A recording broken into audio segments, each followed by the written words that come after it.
Bienvenidos a Cruce Palabras por Telesur.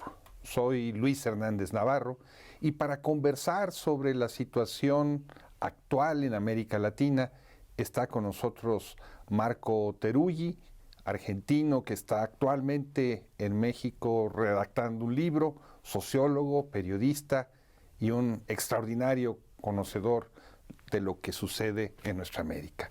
Marco, muchas gracias por estar con nosotros en este Cruce de Palabras. ¿Qué tal, Luis? Muchas gracias por la invitación.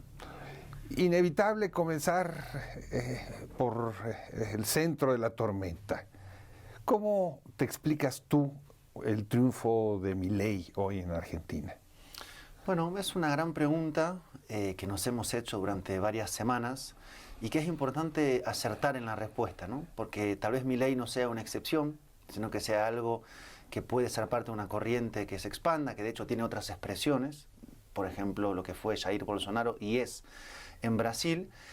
Y creo que su victoria se debe a una conjunción de variables económicas y políticas. Luego de 8 años de 2 gobiernos, primero el de Macri, luego el de Alberto Fernández, que no dieron respuesta a las demandas de la mayoría social, ni económicas, o sea, empeoraron las condiciones de vida, ni políticas, en particular el último gobierno, que fue un gobierno permanentemente en tensión, con disputas internas externalizadas, y que generó una frustración, una bronca, una insatisfacción democrática, que abrió las puertas a lo que se conoce como un outsider político, que en este caso fue Javier Milei.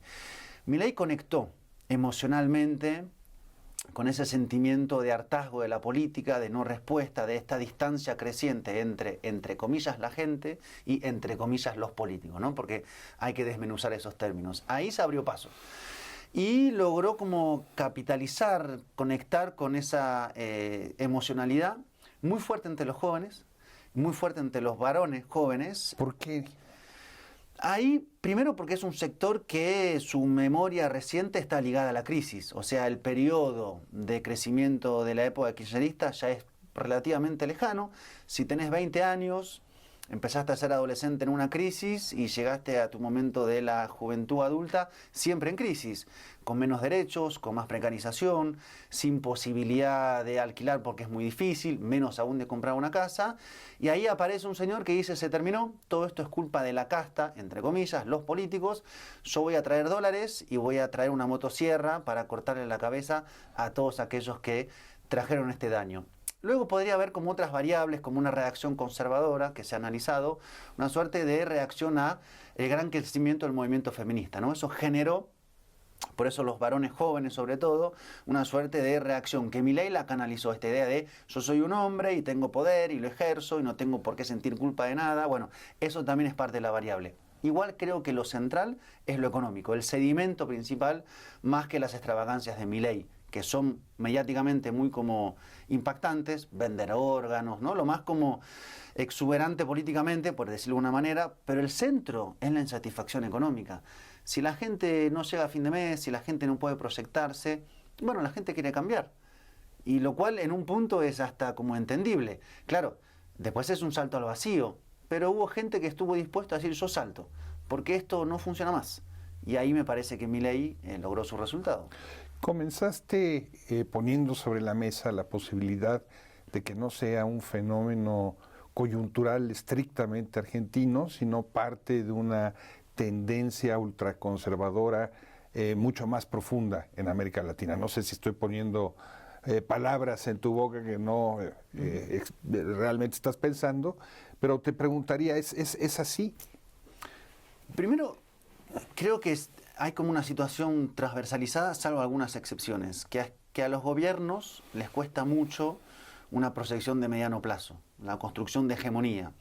A principios de siglo los gobiernos se reelegían, no digo con facilidad, pero el gobierno que ganaba se proyectaba hacia adelante. En Argentina, 3 mandatos, en Brasil con Lula, después Dilma, en Bolivia. Quiero decir, había un horizonte de construcción de hegemonía, de mayorías, que ahora le está costando a casi todos los gobiernos de cualquier signo político. Eso abre la puerta a esto, al outsider, al que viene de afuera, al que es casi a veces grotesco. Pienso en el candidato Rodolfo Hernández que le competía a Gustavo Petro, que uno lo veía y decía, ¿de dónde salió este señor que terminaba haciendo videoclip de reggaetón con cadenas de oro y mujeres al lado? Decía, pero ¿qué está pasando? que eso funciona. El outsider es una puerta abierta. Pienso en Guatemala. Bernardo Arévalo cumple un poco con este lugar de outsider. Pedro Castillo también en Perú en su momento. Era el que venía de afuera. Y ese viene de afuera. Puede ser por derecha, puede ser por izquierda. Es una serie de elementos que dan una posibilidad de que se invoque o no en ese lugar. En ese contexto hay un sector que es claramente de derecha, ultraderecha, con sus matices. ¿Por qué digo matices? Porque Bolsonaro, por ejemplo, y Milei son una alianza política como muy explícita. De hecho, vino Jair Bolsonaro a la toma de posesión de Milei, lo cual generó un desplante muy fuerte con Brasilia, porque imaginémonos Lula da Silva que ve esa invitación a un expresidente inhabilitado, acusado por intento de golpe de Estado. Ahora, Bolsonaro tiene una agenda siempre mucho más conservadora en su mirada de la sociedad, en su mirada de la cultura, de las relaciones humanas. Milei es un libertario, es, diríamos, un bicho raro incluso en esto. Tiene esta especie de ultranza de la libertad individual. Entonces no necesariamente coincide uno con lo otro, pero sí son todos muy neoliberales. No hay derecha no neoliberal. O sea, yo no conozco derecha nacionalista, por así decirlo. Habría que ver y revisar la última como actualización de los gobiernos, pero hasta el momento todos comparten eso.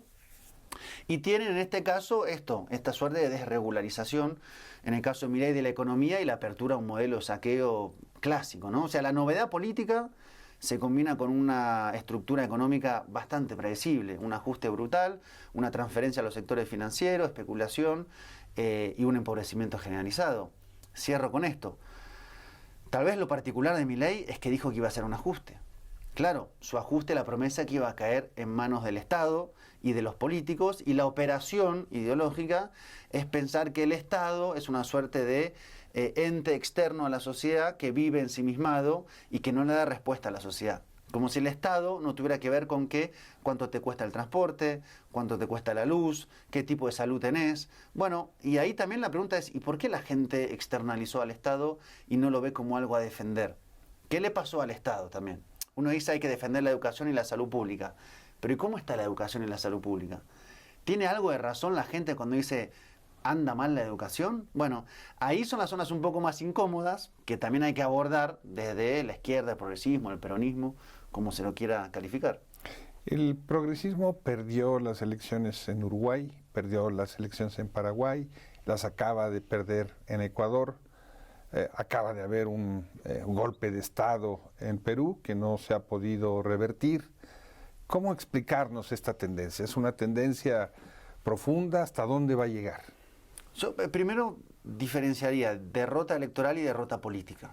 Me parece que en Uruguay hubo una derrota electoral, perdió el Frente Amplio, asumió Luis Lacalle Pou, no hubo derrota política. Es una fuerza política que se fue bien. De hecho, está pensando en volver a ser el próximo gobierno. En Argentina hubo una derrota política. Es una evidencia, es un gobierno que se fue por la puerta de atrás, en soledad, con un presidente rodeado literalmente de pajaritos, hablando entre pájaros, ¿no? Y en el 2015 Cristina se fue con una plaza llena, no era una derrota política. Entonces creo que cada caso hay que medirlo. Sí, lo que es como compartido en muchos casos es la dificultad de saber qué hacer cuando se llega al gobierno.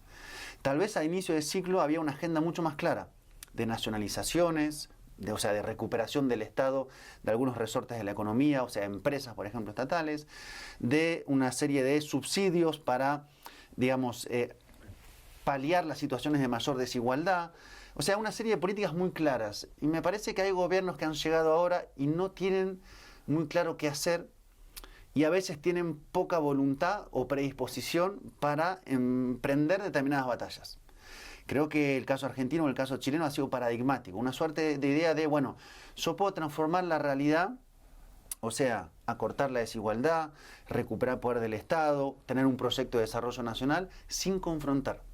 No voy a confrontar con el Poder Judicial, que es un poder muy fuerte, del cual se habla mucho en los últimos años, sin confrontar con el poder mediático concentrado. Bueno, y eso no se puede. Entonces, si hay una aversión a la confrontación y una suerte de búsqueda de un consenso permanente, desgraciadamente, tal vez en otros países del mundo funciona, acá no funciona. Si no hay una tensión, si no hay una disputa mediática, judicial, para democratizar cada una de las instancias, o de la economía, se le quita ganancias extraordinarias a las grandes empresas para redistribuir y construir un modelo de desarrollo, que hay que debatir cuál es, bueno, no se avanza. Y si no se avanza, se retrocede. Y si se retrocede, bueno, la gente busca otra cosa. O sea, ¿por qué a uno lo votarían porque sí? ¿Porque habla mejor? ¿Porque tiene una serie de intenciones moralmente más, no sé, justificables? No. O sea, la gente vota por respuestas concretas. Y me parece que ahí está un poco el nudo de tensión. Si no hay respuestas concretas, claro, en algunos casos se puede compensar con identidad política, supongamos, ¿no? En el caso del peronismo, o en el caso venezolano el chavismo. Quiero decir, identidades políticas muy consolidadas que pueden paliar algunas situaciones económicas. Pero llegado a un punto, si no hay, la gente busca otra cosa. Y creo que la pregunta es, ¿por qué no se da la respuesta? Y me decías el caso de Pedro Castillo. El caso de Pedro Castillo es el caso de un gobierno que asume casi, diríamos, por carambola, o sea, por una serie de eventos inesperados, que llega y hay un poder consolidado, un statu quo, unas élites que le dicen, bueno, esto no se va a transformar.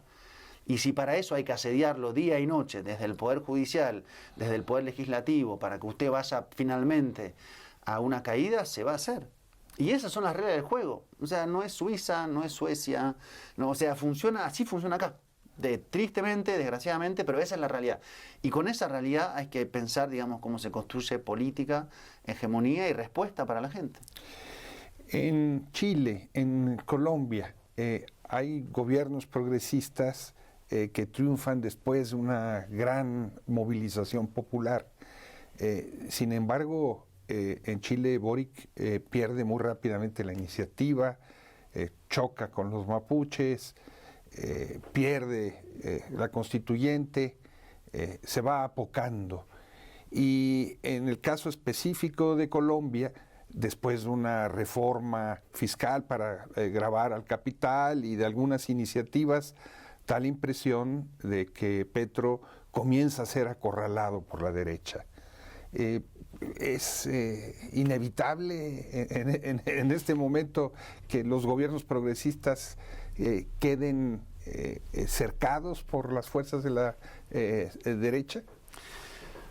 En primer lugar, siempre hay que ver la radiografía del Poder Ejecutivo y el Poder Legislativo. Muchas veces asumen gobiernos con minorías o sin mayorías automáticas en los congresos. Eso ya empieza a plantear una serie de ingeniería de cómo aprobar determinadas leyes. O sea, mayorías y minorías. Pero podemos hacer una pausa en este momento. No se vayan, amigos, amigas. Volvemos en muy breves instantes.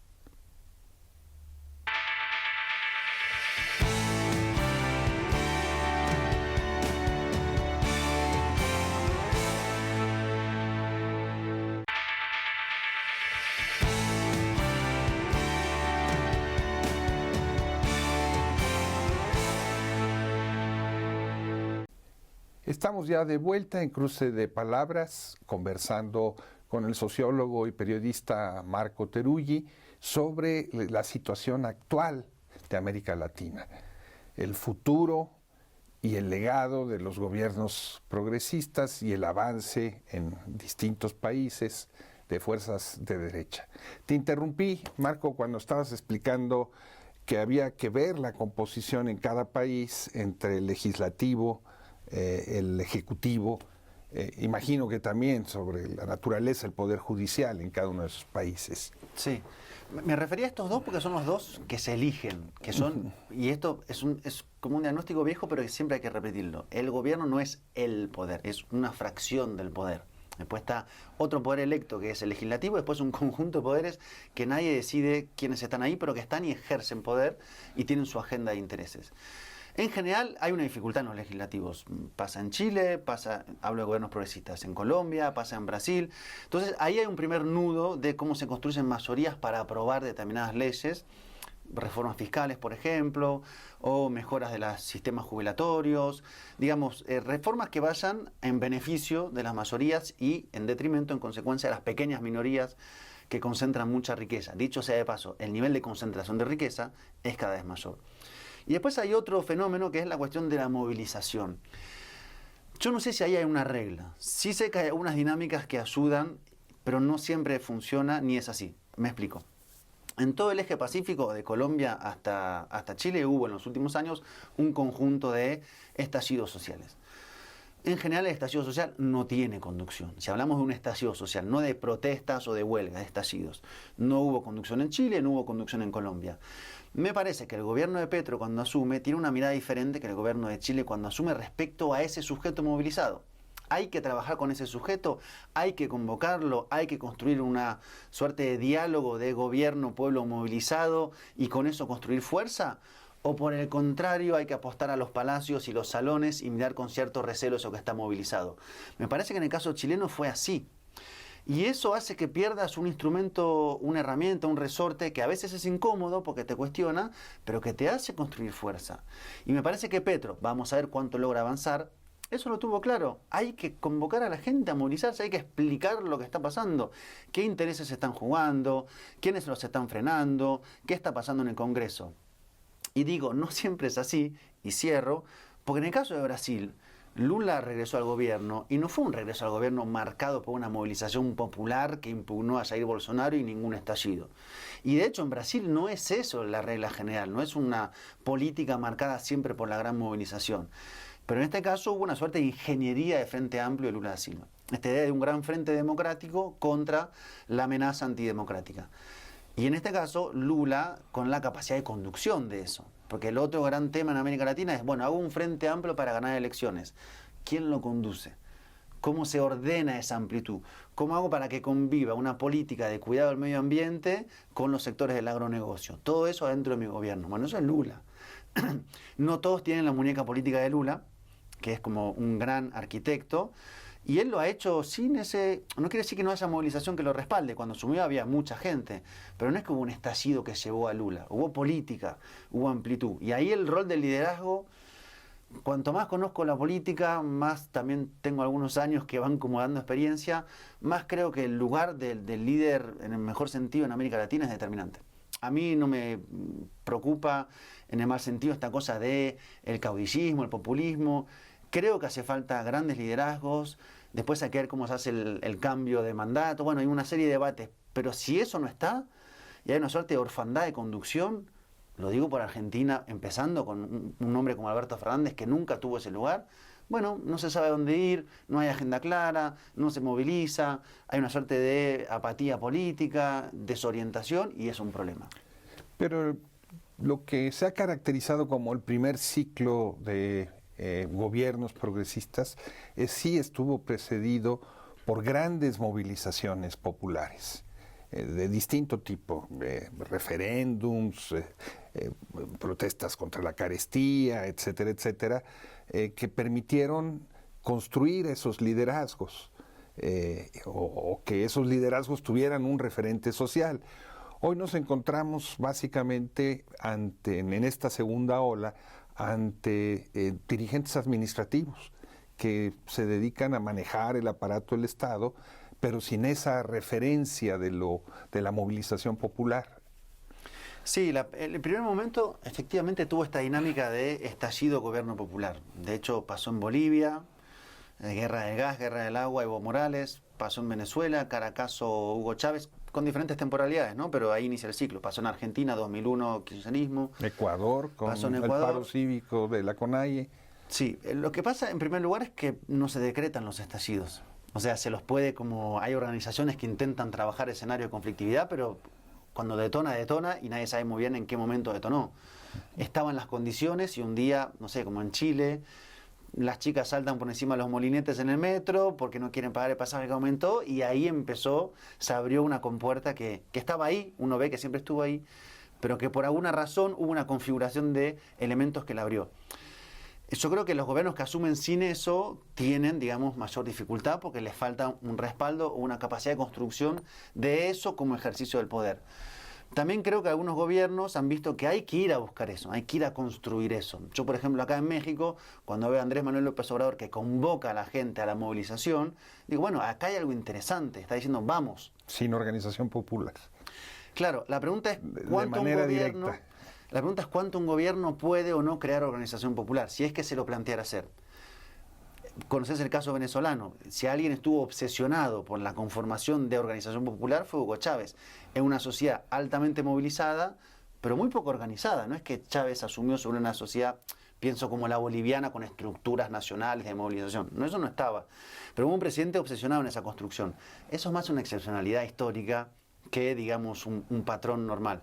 Pero ya el hecho de generar esa movilización a mí me parece un hecho muy valorable, antes que ir replegándose a los fríos salones y los fríos palacios, como dice el presidente Gustavo Petro, de las negociaciones asimétricas, donde te sentás con representantes de los poderes reales, nacionales pero también internacionales, que te dicen, bueno, el 5G en este país tiene que ser por este lado y no por aquel lado, ¿no? Y cada uno tiene sus agendas, y si vos no tenés una agenda, no tenés una política hacia adelante muy clara y una serie de resortes de poder, muy probablemente intentes navegar en la administración de lo que te ofrecen, que es una administración que mucha respuesta no genera. Y la naturaleza de estos nuevos gobiernos de la segunda ola, más administrativa, ¿estarías de acuerdo con esa explicación?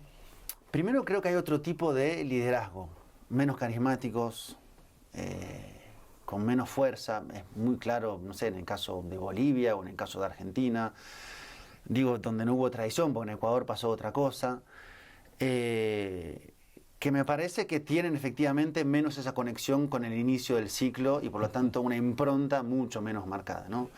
Y por eso uno ve que hace falta esa impronta. O sea, hace falta un liderazgo que efectivamente tenga la capacidad de convocatoria, que se proyecte a sí mismo en ese lugar. Si no, la administración me parece que es un problema. Para este campo político, para el campo político neoliberal, no. O sea, quiero decir, la capacidad de producción de presidentes intrascendentes que tiene la derecha no es tan relevante, porque los puede ir produciendo a través de sus diferentes mecanismos universitarios, de becas de estudio, que hace que tengas acá, no sé, el Felipe Calderón, Fox, Peña Nieto, no importa, habrá otro que va a parecer parecido. Ahora, lo que cuesta construir un dirigente popular que después sea presidente, son procesos históricos. ¿Cuánto tardó la producción, entre comillas, pero digamos, sí, producción social política de un Evo Morales?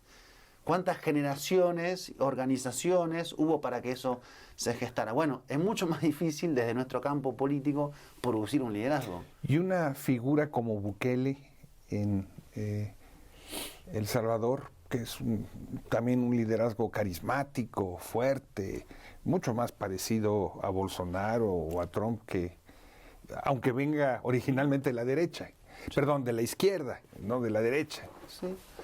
Bueno, primero retomar lo último, Bolsonaro es un liderazgo, o sea, ¿se fue Bolsonaro o no se fue el bolsonarismo? Primer diagnóstico, o sea, se va un presidente, no se va lo que él instaló y aquello que interpeló y la sociedad que lo respalda. En el caso de Bukele, a mí la impresión que me da, primero que es un hombre que logró trabajar muy bien la cuestión comunicacional, lo cual le permitió un nivel de interlocución directa y muy interesante para estudiar, en un nivel de desgaste político también muy alto, y un nivel de desesperación, de inseguridad, que le permitió esta suerte como de pacto implícito, que es, desciendo, determinadas capacidades democráticas, o sea, te gobierno bajo estado de excepción, pero te doy determinada seguridad. O sea, menos democracia, más seguridad. La pregunta igual sería, ¿y por qué la democracia no me está dando la respuesta de seguridad que estoy pidiendo? Esa dinámica me parece que es una dinámica muy comprensible en un punto. O sea, si yo te ofrezco una democracia sin respuestas, o te ofrezco menos democracia pero con respuestas, ¿qué elegís? ¿Una democracia de formas, pero en la cual no puedes cruzar al barrio de enfrente o abrir un comercio sin que te cobren una vacuna? ¿O menos libertades democráticas pero capacidad para transitar por tu barrio e ir a tu trabajo? Es una suerte como de situación muy crítica para la decisión. La llevo a un nivel menor, pero en Argentina la elección era democracia, derechos humanos, memoria histórica o inflación a 140. ¿No? Conservo esto, pero yo no llego a fin de mes. Entonces la pregunta es por la democracia, y ahí viene el concepto de la insatisfacción democrática. Bueno, ¿qué pasa con la democracia? Pasa a ser una suerte de ente que a mí no me da respuesta. Claro, hay que cuidarla, costó, pero las nuevas generaciones, las que llegan más tarde, bueno, también tienen sus necesidades, sus demandas. ¿Habrá una buquelización del continente? No lo sé. Después es incierto. En Ecuador, en la última elección, había un candidato Bukele, que se llamaba Jean Topic, que de hecho literalmente había sido mercenario en las fuerzas francesas, tenía una empresa de seguridad, era un Robocop. Ganó Daniel Noboa, que se presentaba a centro izquierda. Entonces tampoco es tan automático que entonces ahora todo se buqueliza. Ojo con esta idea de aparece un fenómeno y este fenómeno ya es como un hecho imparable. Cada país después tiene su propia como receta. En la primera ola de los gobiernos progresistas hubo iniciativas muy claras de integración del continente, que partían de dejar atrás el ALCA, enfrentarlo y crear procesos, bancos, asociaciones para el comercio bajo otras reglas, etcétera, etcétera. ¿Tú ves ahora un proceso de integración regional desde esta mar de fuerzas diferenciadas que están en la escena política? Yo creo que en la primera parte, primero había como dos factores, ¿no? Uno que lo nombró Correa hace poco, Rafael Correa, el expresidente de Ecuador, que hacía como una cierta como de confianza entre todos los mandatarios, una suerte como de búsqueda común que le daba, además del horizonte como tal de integración, cierta como eso, como un lugar de confianza política. No es menor la confianza política, ¿no? O sea, lo grande también mucho tiene que ver con las relaciones personales. Y después había centros de gravedad muy claros. Un centro de gravedad muy claro era Caracas, y Hugo Chávez era una máquina de producción de instrumentos de integración. Y después diferentes centros, ¿no? Brasil, no puedes pensar la integración sin Brasil. Bueno, América Latina se quedó sin centro de gravedad de su integración. A partir del regreso de Lula da Silva al gobierno, Brasil empieza como a intentar reocupar ese espacio. En el Mercosur, en la UNASUR, en la CELAC. Me parece que está en proceso. Me parece que no están más esas confianzas que estaban antes. Me parece que es muy llamativo, independientemente del análisis que se tenga, la posición, por ejemplo, de Gabriel Boric, de crónicamente, en sus intervenciones, criticar a Venezuela. ¿Por qué razón? ¿Es necesario? Entonces, ahí hay algo que hay que ver qué forma toma. Y me parece que el centro de gravedad es Brasil, hay que ver qué capacidad tiene Brasil, que además tiene su propia agenda, que además juega en los BRICS, o sea, es, como se dice en inglés, un global player. Y me parece que ahora que se perdió Argentina, se pierde una pata, o sea, cuesta volver a reconfigurar eso. Y es más urgente, te diría, más estratégico que a inicio de siglo. Y no lo quiero ideologizar en un debate bolivarianismo, sanmartiniano o artiguista, sino en cómo está la geopolítica mundial. O sea, aún sin la cuestión ideológica, es como una suerte de enanismo conceptual pensar que uno, como Argentina, Bolivia o Paraguay o Colombia, va a estar solo por el mundo relacionándose en este conflicto global. Marcos, se nos acabó el tiempo. Muchas gracias por todos los conocimientos que despliegas sobre la mesa y la luz que nos das sobre puntos que no necesariamente están suficientemente esclarecidos. Gracias por el tiempo y el espacio. Amigos, amigas, muchas gracias por su amable compañía. Ya saben, los esperamos la semana que viene aquí por Cruce de Palabras por Telesur. Hasta la próxima.